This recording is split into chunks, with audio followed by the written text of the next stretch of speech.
From the National Newsroom of the Canadian Press, I'm Don Mitchell.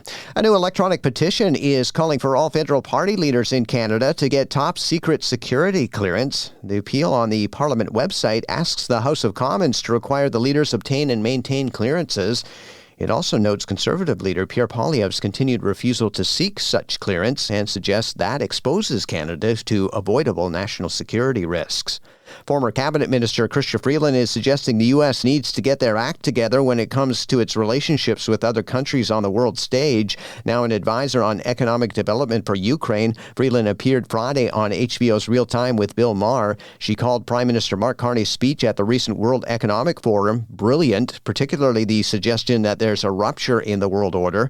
She suggests the world, especially democracies, will be much poorer if they have to start relying on China, where human rights no longer matter.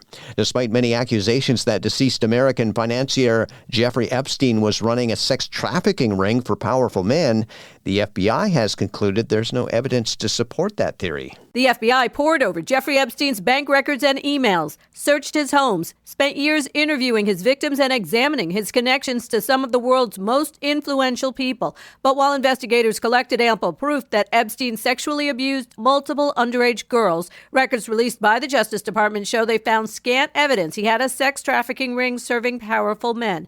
Investigators wrote in one memo reviewed by the AP they were unable to substantiate one victim's highly public claim that he lent her to his rich friends and found no other victims telling a similar story. I'm Julie Walker. In the Middle East, Israel's security cabinet approved measures aimed at deepening Israeli control over the occupied West Bank and weaken the already limited powers of the Palestinian Authority. The Office of Finance Minister Bezalel Smotrich, in a statement, announced the decisions would make it easier for Jewish settlers to force Palestinians to give up land, and Smotrich added in a quote that Israel will continue to bury the idea of a Palestinian state. In his own statement, Palestinian President Mahmoud Abbas called the decision dangerous and an open Israeli attempt to legalize settlement expansion and land confiscation.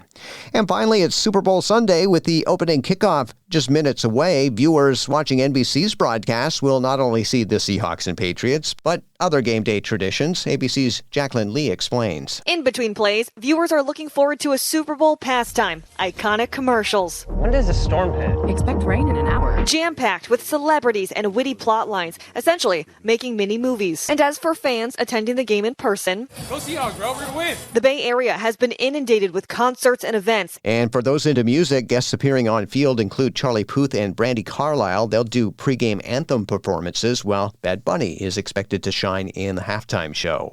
This is the Canadian Press. In sports, two-time Olympic gold medalist Sidney Crosby has been named captain of Canada's men's hockey team at the Milan Cortina Games. The Canadian Olympic Committee announced the team's leadership today. Edmonton Oilers captain Connor McDavid and Colorado Avalanche defenseman Cale Makar were named as alternate captains. Men's hockey at the Games will start Wednesday, with Canada opening against Czechia on Thursday morning.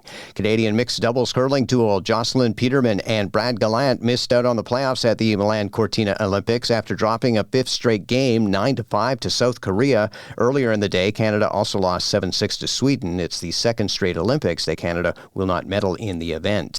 And in the NBA, Raptors guard Emmanuel Quickley made it into the game for the Raptors, who took on the Indiana Pacers at Scotiabank Arena. The Raptors were victorious as they beat the Pacers 122-104. Elsewhere in the NBA, Jalen Brunson scored 31 points, and Josh Hart added 19 to help the New York Knicks beat the cold-shooting Boston Celtics 111-89. From the Canadian Press, I'm Don Mitchell. Thanks for listening. Don't forget to follow and subscribe. For more of today's top stories, visit thecanadianpressnews.ca.